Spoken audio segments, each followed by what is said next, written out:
बिस्मिल्लाहिर्रहमानिर्रहीम। नाजरीन, उम्मीद करता हूँ आप खैरियत से होंगे। तो लौट चुके हैं हम एक नई वीडियो के साथ। तो चलिए बग़ैर वक्त ज़ाया किए वीडियो को शुरू करते हैं। आज हम आपको बताएंगे कार्बन डेटिंग के बारे में।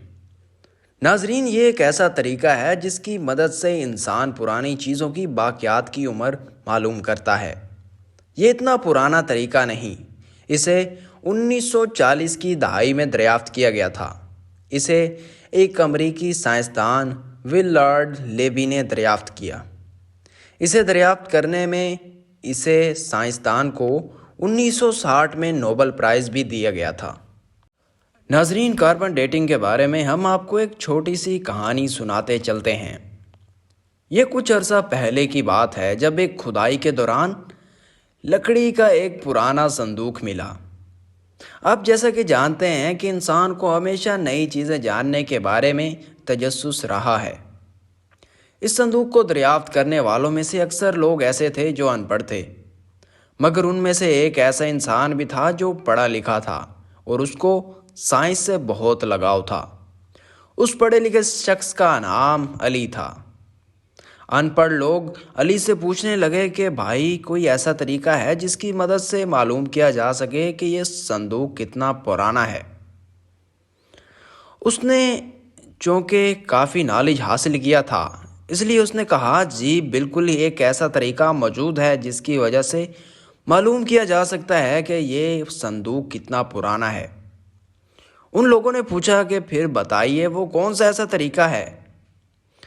इस पर उसने फ़ौरन नाम लिया कि कार्बन डेटिंग ऐसा तरीका है जिसकी वजह से हम मालूम कर सकते हैं कि कौन सी चीज़ कितनी पुरानी है। इसकी तफसील में जाते हुए उन लोगों ने पूछा कि कोई ऐसी चीज़ बताओ जिसकी वजह से हम इस संदूक के अलावा पुरानी जितनी चीज़ें भी हैं उनकी उम्र मालूम कर सकें।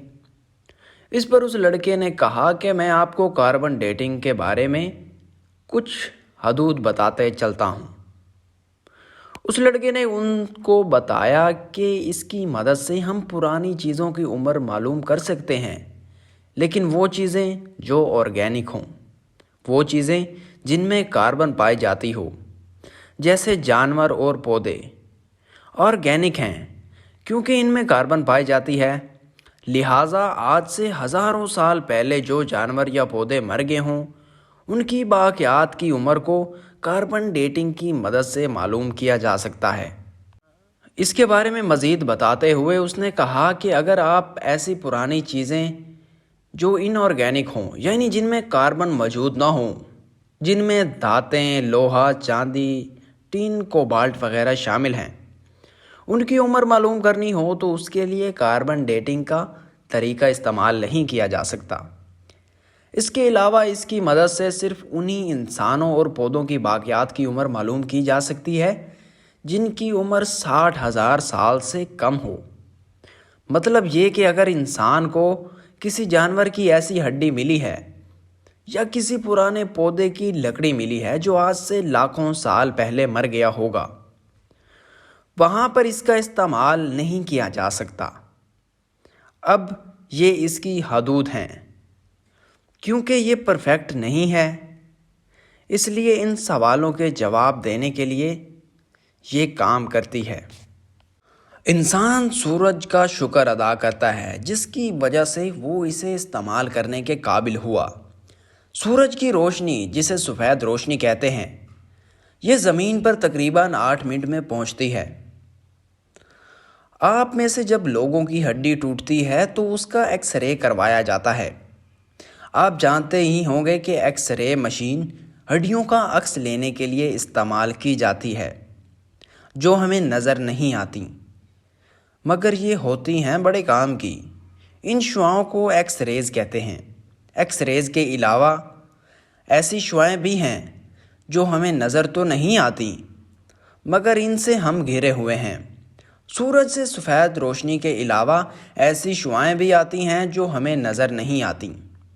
इनमें से कुछ किस्म की शुआएं बहुत ख़तरनाक होती हैं, लेकिन अल्लाह ताला का हम शुक्र अदा करते हैं कि हमारी ज़मीन के ऊपर किलोमीटरों तक फैली हुई ओज़ोन लेयर की वजह से वो हमारी ज़मीन तक नहीं पहुंच सकती اوزون لیئر ان کو جذب کر لیتی ہے اور اسی طرح ہماری زمین ان کے خطرناک اثرات سے محفوظ رہتی ہے۔